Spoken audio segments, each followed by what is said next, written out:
आपको 5 minute story पर मैं डॉक्टर वाय राखी एक बड़ी मज़ेदार कहानी सुनाने जा रही हूँ। एक बहुत बड़ा व्यक्ति था, उसकी मृत्यु सडन हो गई। उसका एक बेटा था।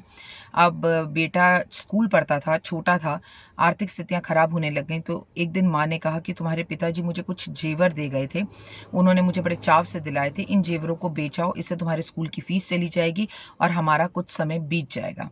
बेटे ने कहा ठीक है। माँ ने फिर आवाज़ दी, कहा बेटा सुनो, ये तुम अपने पिता के जो सबसे खास दोस्त हैं उन्हीं की दुकान पर जाकर बेचना, मुझे उन पे पूरा भरोसा है। बेटे ने कहा ठीक है। बेटा जेवरों की पोटली लेकर पिताजी के दोस्त के पास पहुंचा, चरण स्पर्श करे, बोला ये मम्मी ने भेजा है, हमें कुछ आर्थिक परेशानी है, स्कूल की फीस भी देनी है, अब आपको पता है पिताजी नहीं है, आप इन्हें देखकर जो भी सही मूल्य हो वो हमें दे दीजिए। सुनारे ने सारे जेवरों को खोला, देखा, मुस्कुराया और बोला कि ये बहुत कीमती जेवर हैं और इनको अभी लेना सही नहीं होगा। अगर मैं अभी लूँगा तो तुम्हें इसकी सही कीमत नहीं मिलेगी। तुम्हारे साथ तो मेरे परिवार का हिस्सा है, परिवार वाली बात है। तो तुम अभी जाओ और एक काम करो, फिर दोबारा कुछ समय बाद आना, मैं तुम्हें फ़ोन करके बता दूंगा और तुम इन्हें ले आना, मैं इनकी सही कीमत दे दूंगा।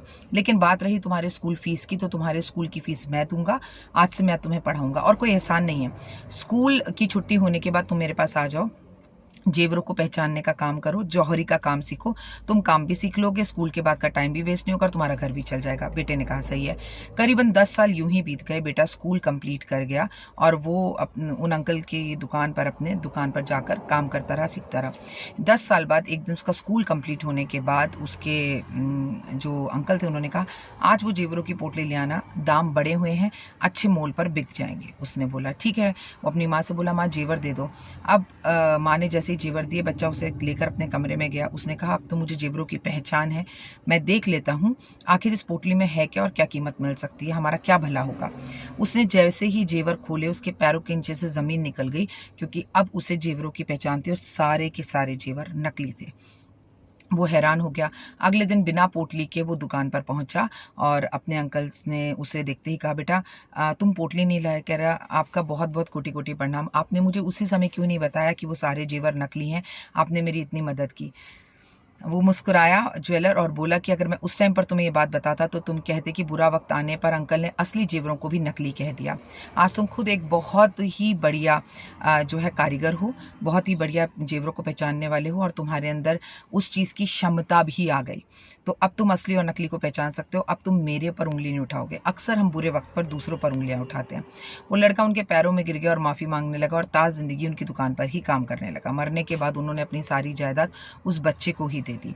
इस कहानी से हमें 2 शिक्षक मिलते हैं।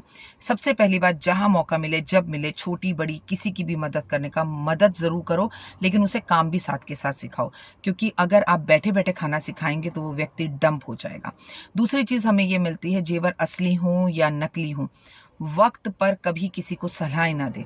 जब जिसका बुरा वक्त होता है उसे हम कहते हैं हमने तो तुझे पहले ही कहा था, ये मत कर वो मत कर।